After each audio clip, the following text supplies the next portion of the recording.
the scene. He's got the voice that's mean, asking those questions that you never seen. He's got that fire, burning bright and clean. Andrew Keen making waves, break the routine on the Keen on show. He brings the heat, asking the minds, digging deep till they bleed. No sugar-coated truths, no lies to deceive. Andrew Keen, the master of the interview beat.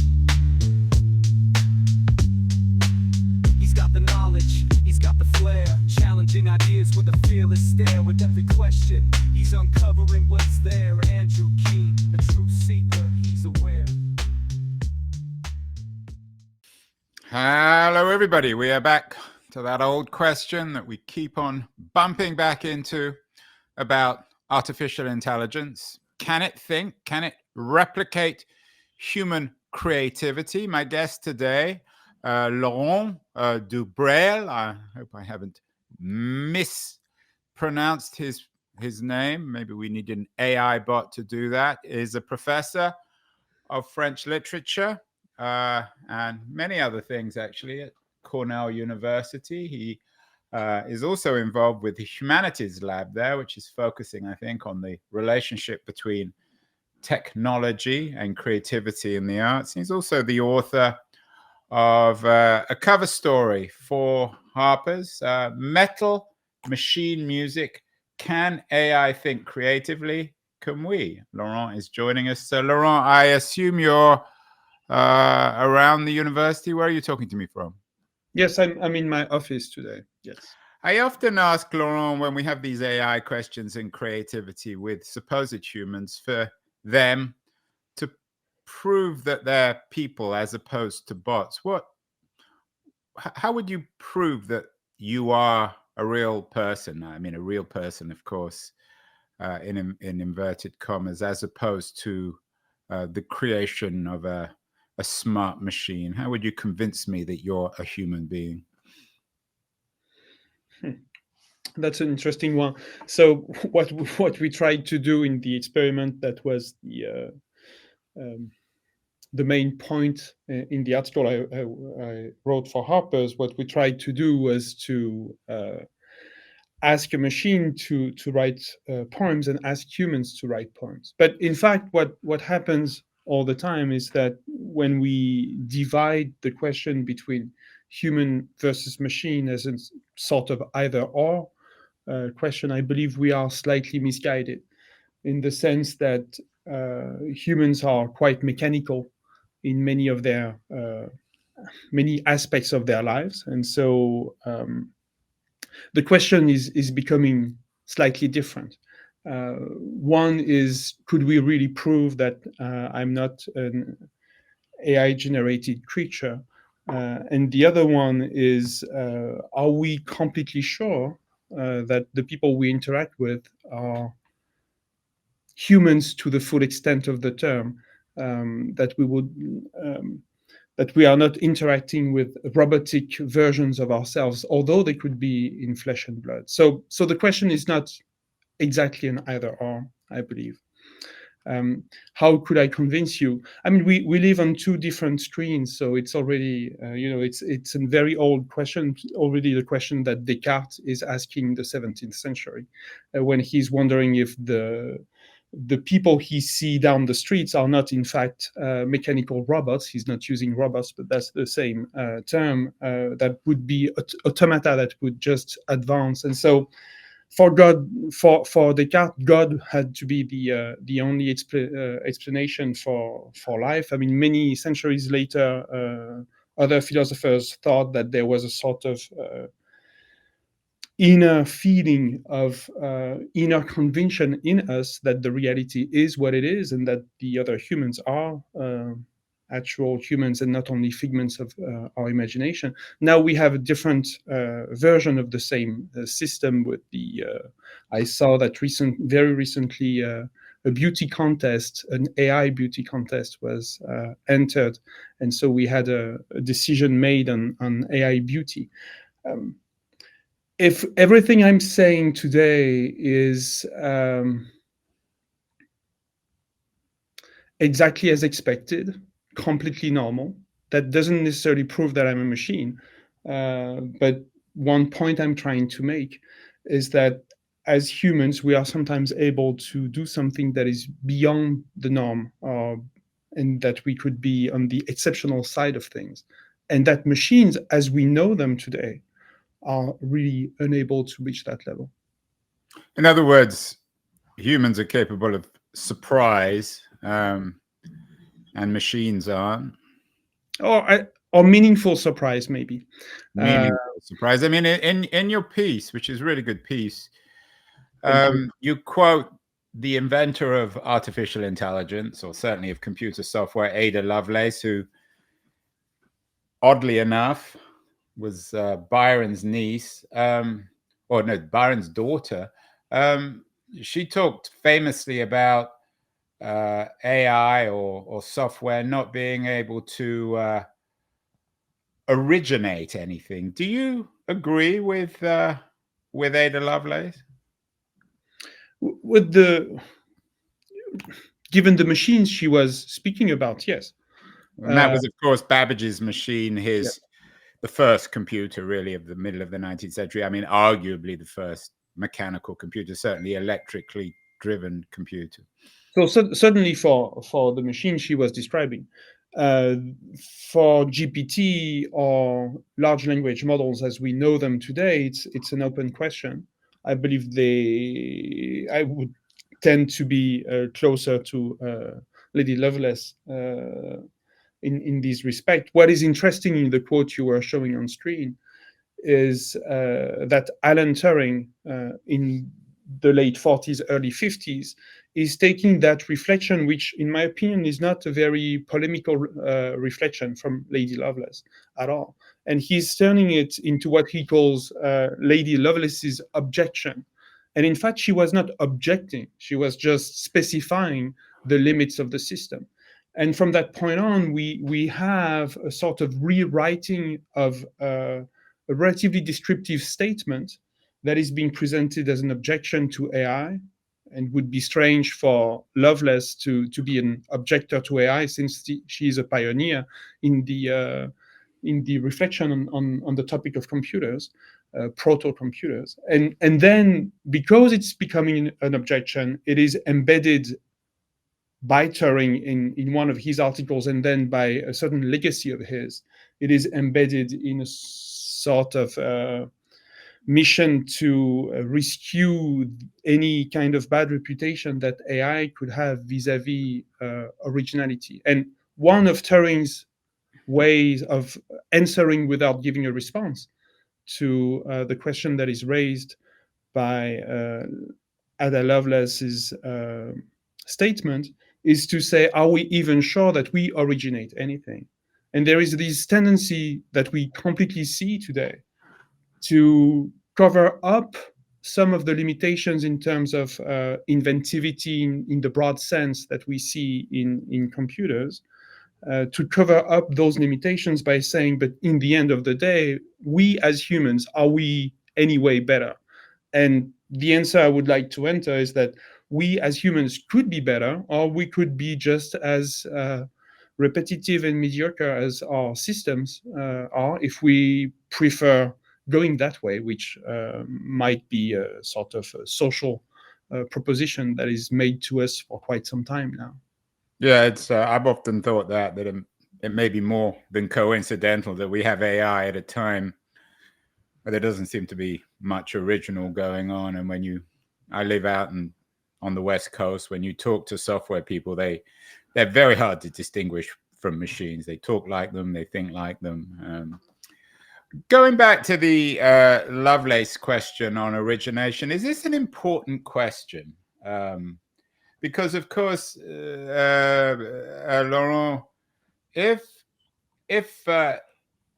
computers or if software can think for itself, then it opens up a lot of metaphysical potential that your friend Descartes, who you began with, would even be surprised with. The idea of there being some sort of autonomous machine that can originate things as opposed to humans, even if we invented them in the first place. Maybe we don't even invent them. I mean, that's another issue.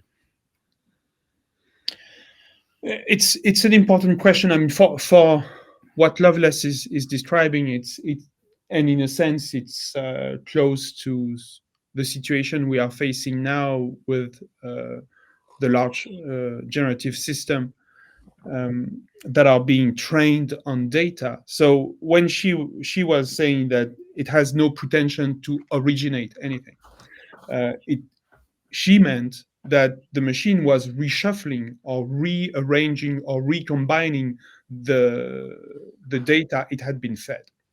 Today, with the self-learning algorithms that we have, the situation is a bit different in the sense that we are not exactly feeding instructions. The systems are supposedly learning, if we want to use that term, learning by themselves, if we want to use by themselves. I mean, in both cases, we are reaching a high level of metaphorical style, but let's admit that we have something we could call self-learning. The question is that the training set, which is human through and through so far, that could change, that is probably changing right now, but the humanly generated or human generated, that huge data set, huge training set, is the basis for an exploration by the machine of what is the most probable continuation of any token, a token being a bit less than a word in many cases. So what GPT or other systems of that kind will produce is a sort of retro projection, digging into the frequencies from the past and trying to come up with something else. So then we are back to the question of what it means to be original or what it means to be creative and so on. We could have discussions about the very terms. If to originate or to be original means coming up with something that has never been said or never been made, it's a high bar. So I don't use originate so much in the. I believe I only use it in the piece when we have the quotes, but I'm more about the unfolding of the words that could relate to inventivity, innovation, generation, creation. And Laurent, is it coincidental? It's got to be more than coincidental that also we live in an age where we fetishize originality. There are some civilizations, maybe even existing today, where the idea of originality is looked down on. Yeah, that's true. I mean, that's originality is very much a romantic term, so that it makes perfect sense that Lovelace would use it.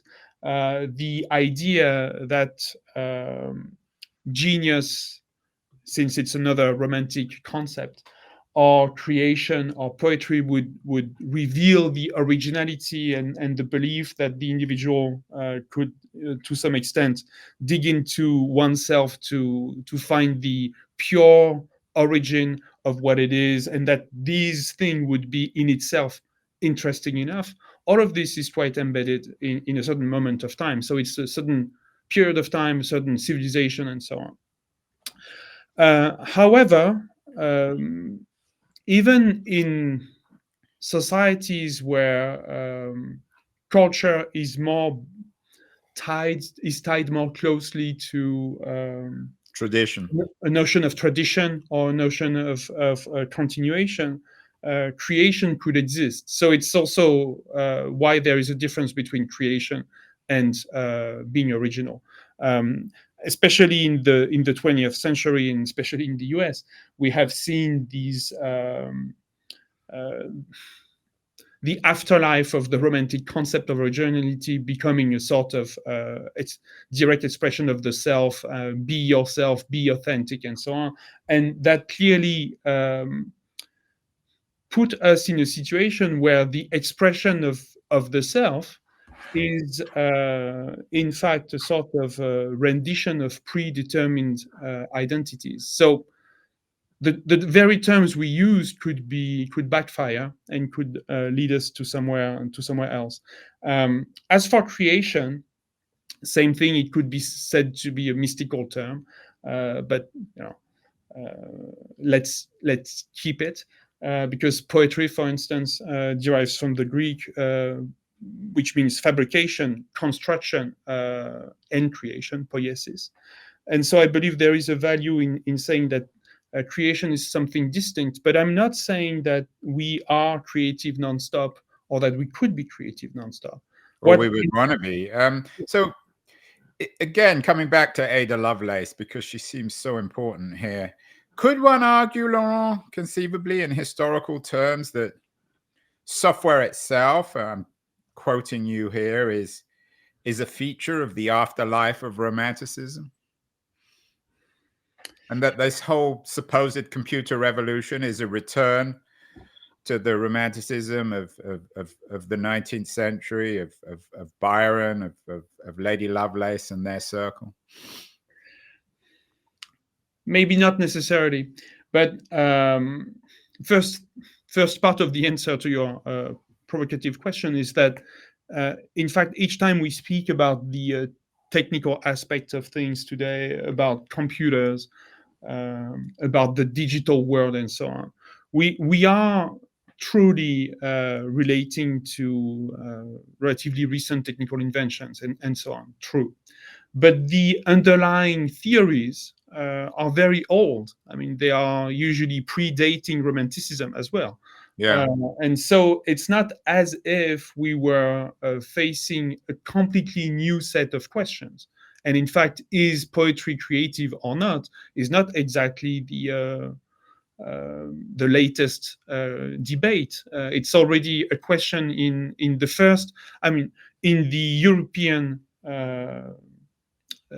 corpus, Aristotle's book entitled Poetics is already making a difference between people writing in poetic meters, in poetic lines, and people writing poetry. So there is already a distinction that is made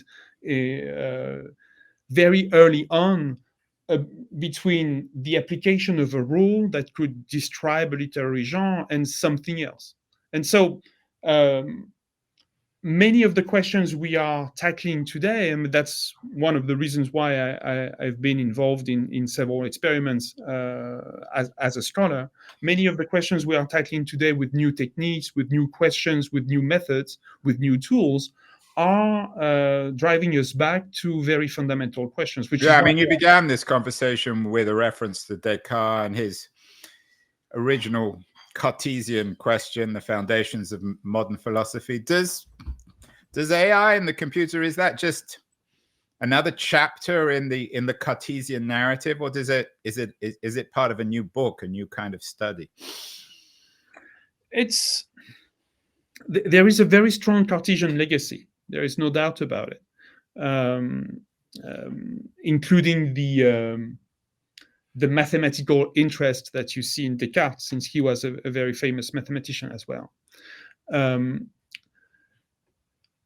At the same time, we are dealing with different things, of course, but to just quote someone I'm mentioning in the piece and who disagrees with the current powers of AI, Noam Chomsky, whose work was instrumental in the birth of cognitive studies, he believes he is a Cartesian through and through. He said that many times. So you have deeply unfolded in the so-called cognitive or computer revolution. You have a very strong metaphysical core that is something we can debate technically, but we should also debate philosophically. And each time we take these technical products as something that would be separate from a larger context, we are making a mistake. The engineers, although they might not come with their own philosophical tools, are in fact operating within a certain set of parameters that have been predetermined very theoretically, usually. Yeah, and when you talked about Lovelace and Romanticism, the other main figure in your book is Turing. You've already mentioned him. Turing, of course, has now become a heroic figure, symbolic figure, not just for scientists and AI researchers, but for gay rights activists. He had a tragic fate.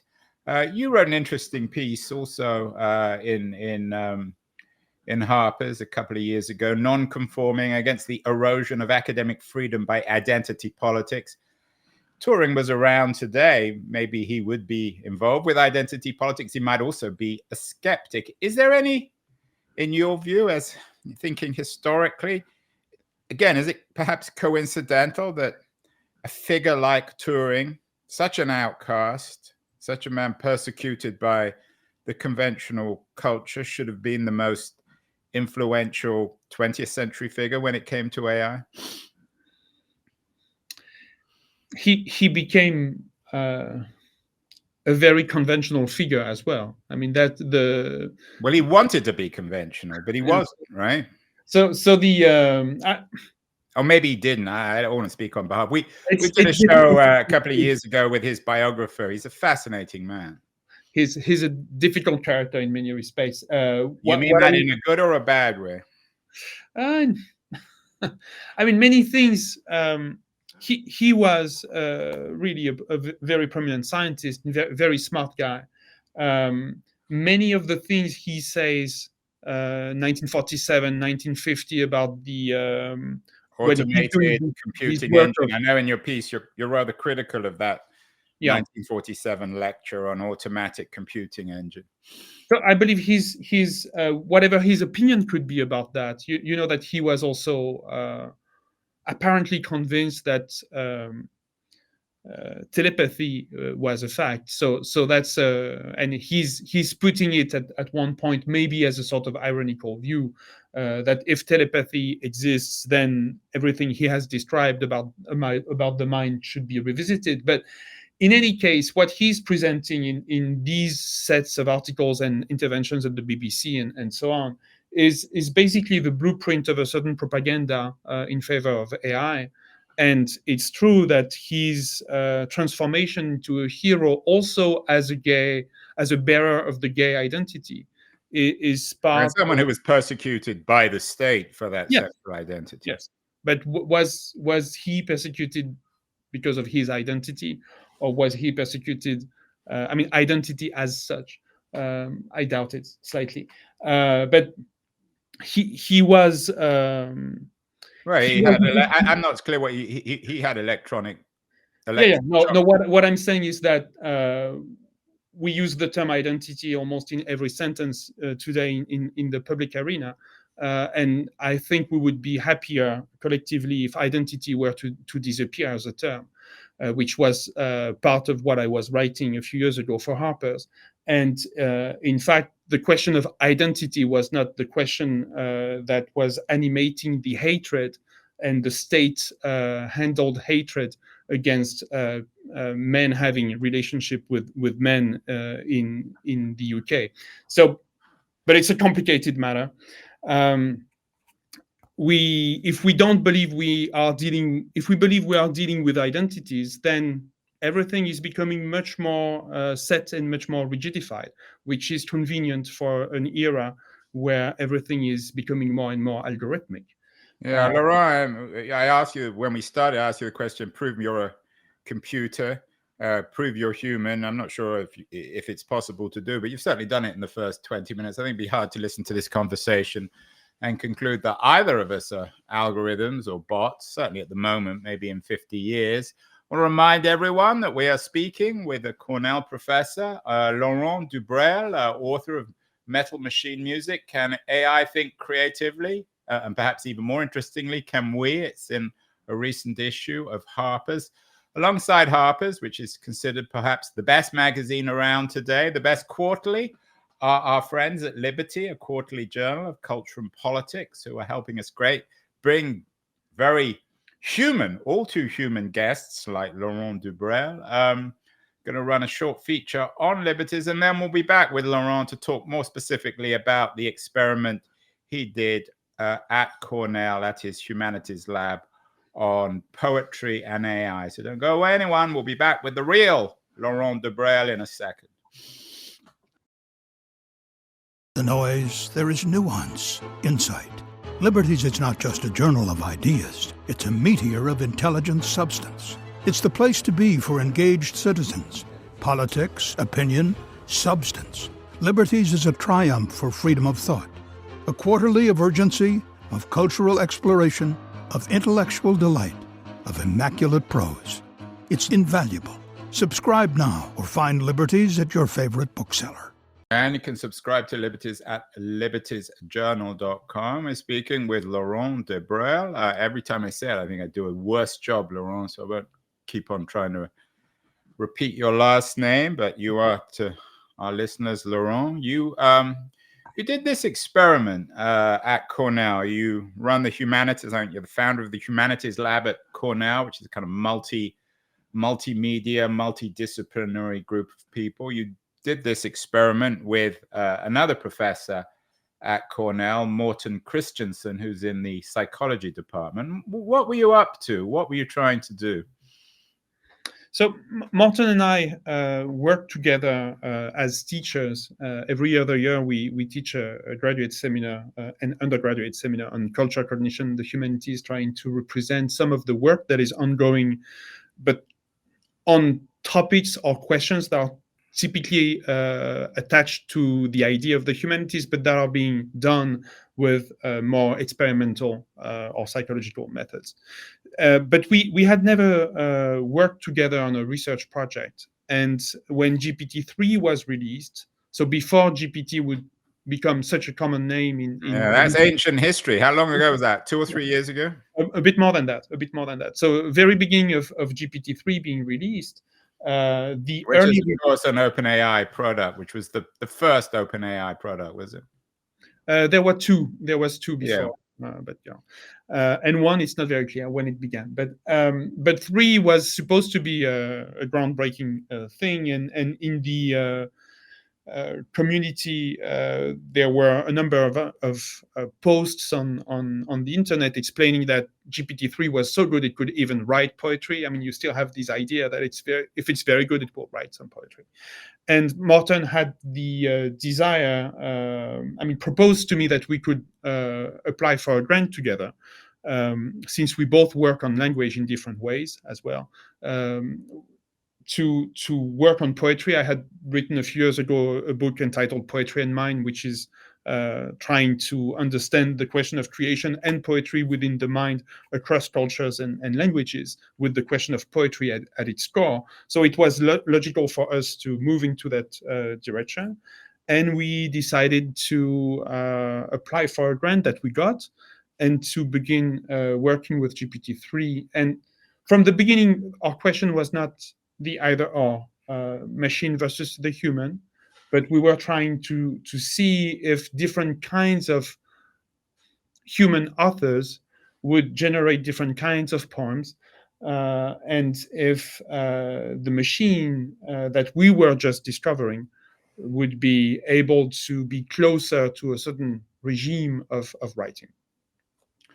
I don't know, one of the poets that you picked on, perhaps is the best way of putting it, is Emily Dickinson. How does Dickinson fit into this experiment? So to make a long story short, it's always a bit long when we run an experiment. We tried to come up with a set of authors in English, because GPT-3 appeared to be much better in English than in other languages.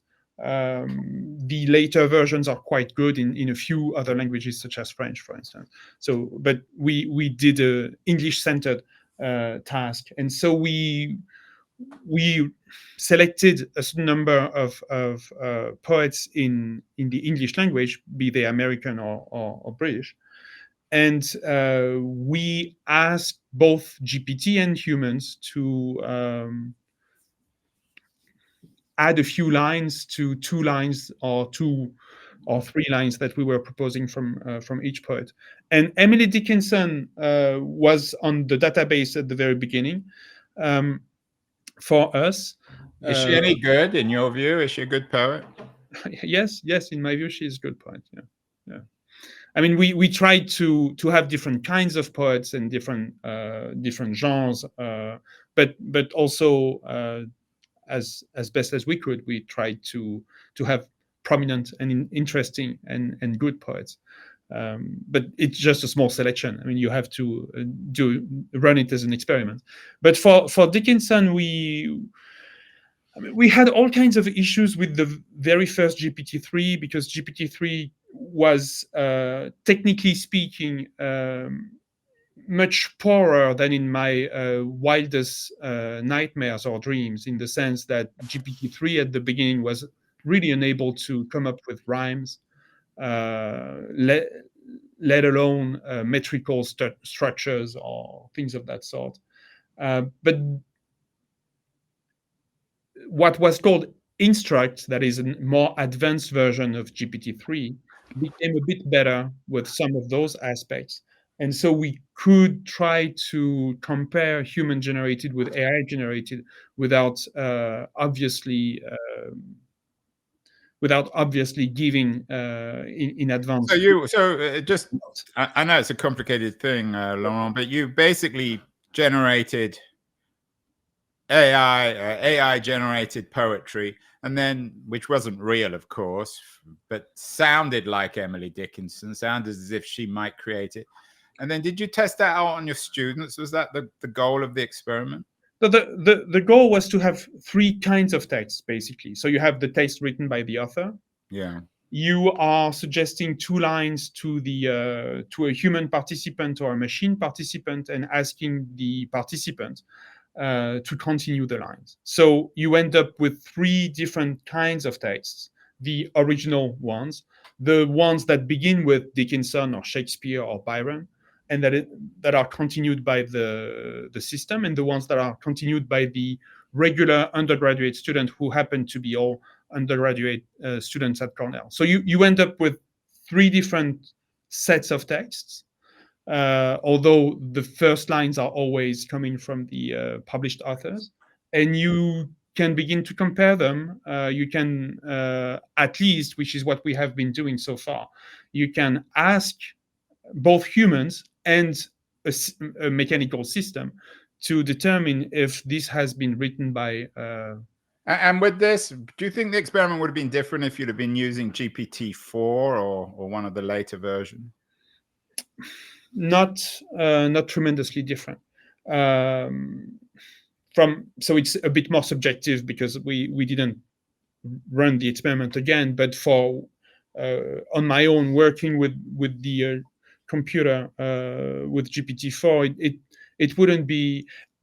It would be different, but would it be better? I don't believe it would be better. So what did you learn, Laurent? What are the conclusions of this study? I mean, the subtitle of the Harper's piece is, "Can AI think creatively?" And then, more interestingly, can we? In terms of those questions, what did this experiment teach you? I oscillated a lot during the experiment, depending on the results we were getting. And I believe that Morten and I are not necessarily exactly drawing the same conclusions. You're not on the same page, so to speak. Well, he's a professor of psychology. Yes. And you are a professor of comparative literature, French, Francophone, and comparative literature.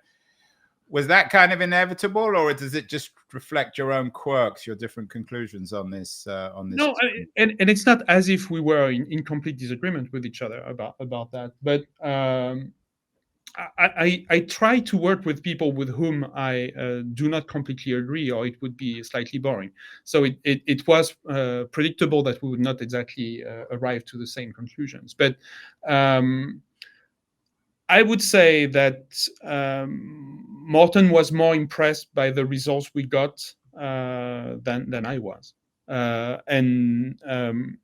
What we have in the end is that it's quite difficult for regular readers to make a good determination when they are asked to compare the continuation written by an undergraduate student with the continuation written by GPT. So it's a bit difficult to determine that. But what the process taught me as well is that we have so many. When you do a huge task at generation, as we did for GPT-3, you have so many answers that are just quotes from the authors, that you need to discard them. For instance, it makes no point to ask someone if Shakespeare wrote that continuation by GPT if GPT is in fact just reciting the Shakespeare's poem, which GPT is doing quite extensively.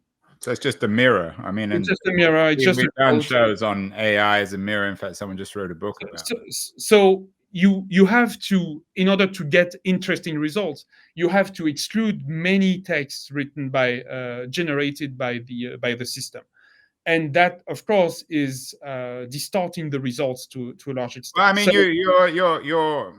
you're dodging the question a bit, though. My sense is, Laurent, give me one or two clear conclusions. Should we be really worried about AI undermining our creativity, humanity, or is that a rather no? On the question of creativity, I don't know if we should be worried or not worried, but there is little to no creation in the systems we have now, in my opinion. Little, so it's back to Ada. These things can't think for themselves.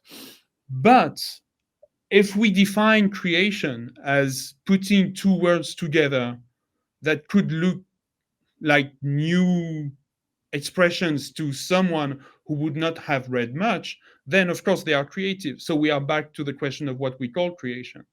But if we take creation as at the highest level that I would like to, I mean, this sort of transformative innovation that can play with the rules and bypass the rules, that could create exception to the norms from within the norms, it's obvious that none of the systems we have is anywhere close to that.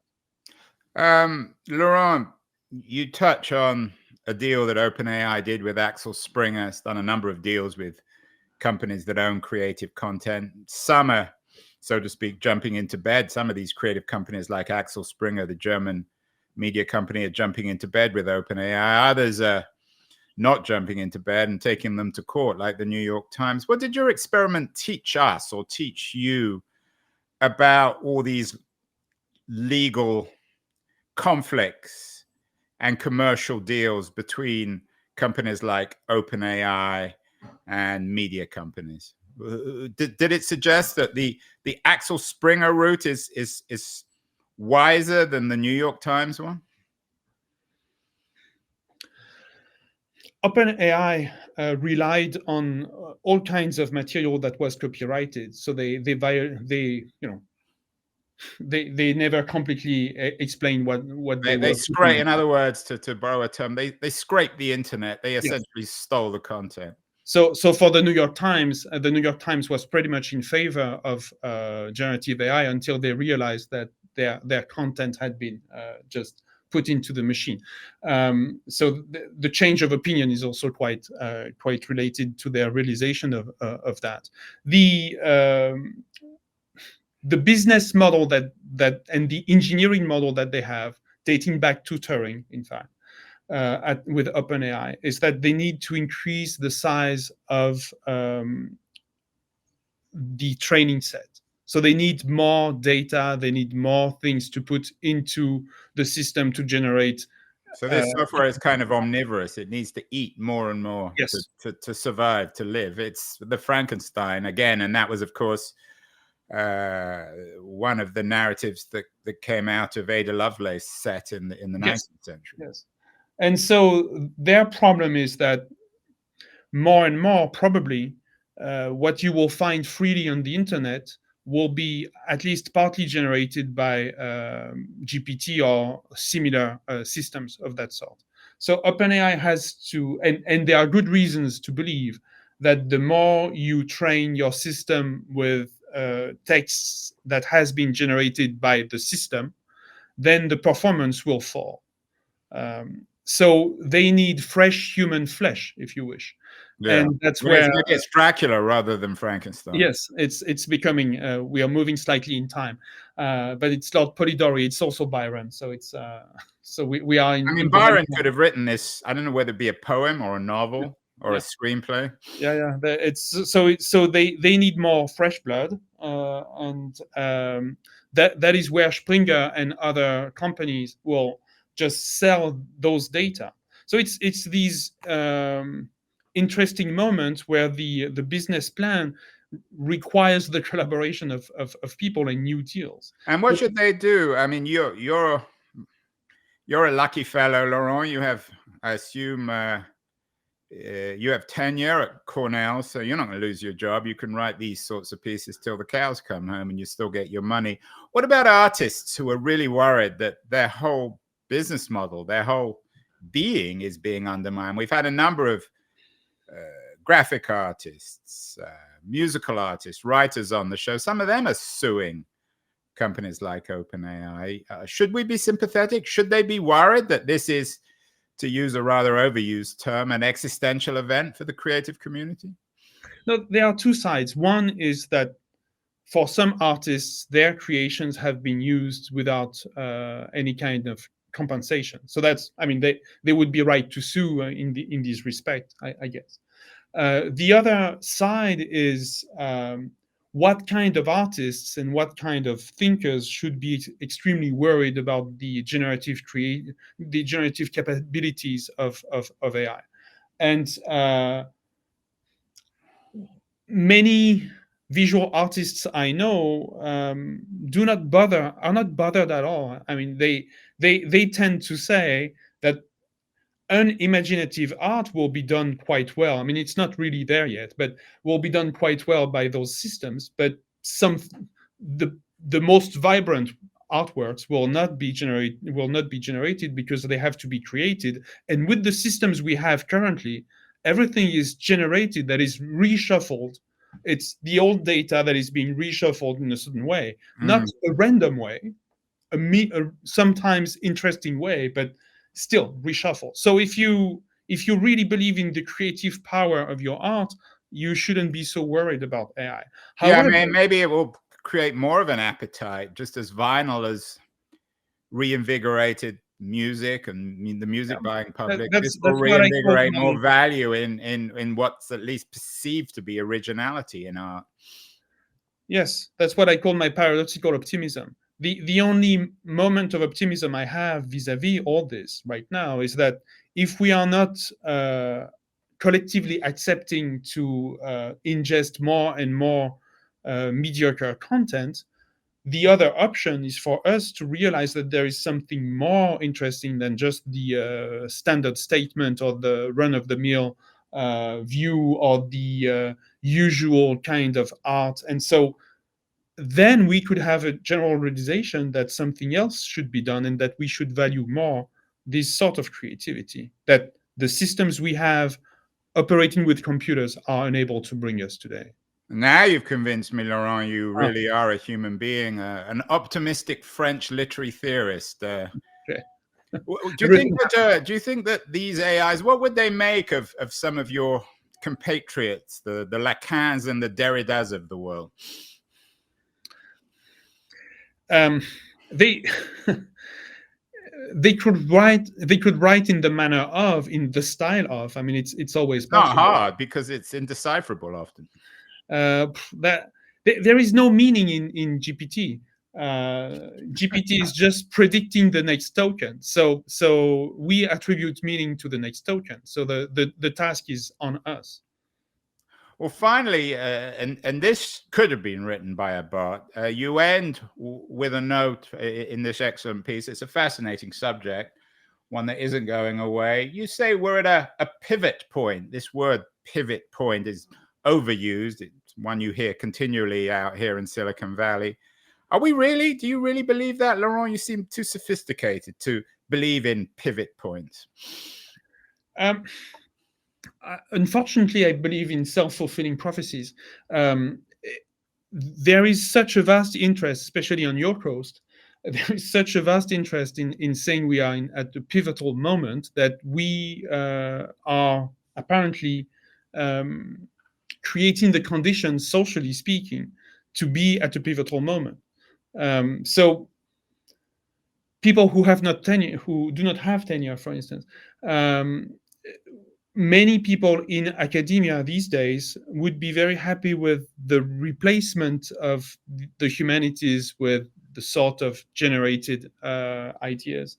We have the proposition that, in fact, OpenAI is the most democratic tool, since now you no longer need to know how to write, because something else could write on your behalf, which, of course, is not exactly democratic.